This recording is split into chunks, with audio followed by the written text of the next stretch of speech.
首先，確保貴公司已將你的名稱和郵件加入激活表中。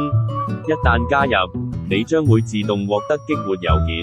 打開郵件就會找到你的用戶名稱、一次性密碼和激活帳戶的連接。需要直接按下連接，帳戶才可在 App 中使用一次性密碼登入。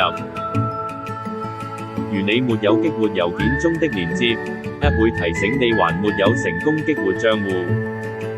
只需簡單複製郵件中的連接，在互聯網打開，就會直接跳到成功激活版面，然後按下確定即可。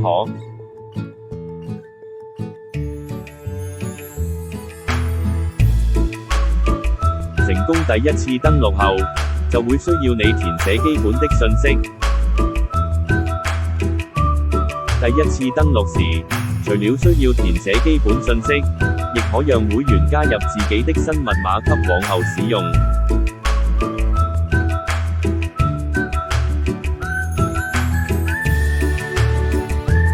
註冊成功後，主目錄上方會見到一張屬於經紀的電子卡片，方便分享。卡片已包括經紀的電話號碼、所屬公司和電子郵件，而下面將會見到提供的服務和醫療文章推薦。因部分數據包含貴公司會員的重要資料，所以需要通知公司認可，然後再由公司提供名單給我們進行開通步驟。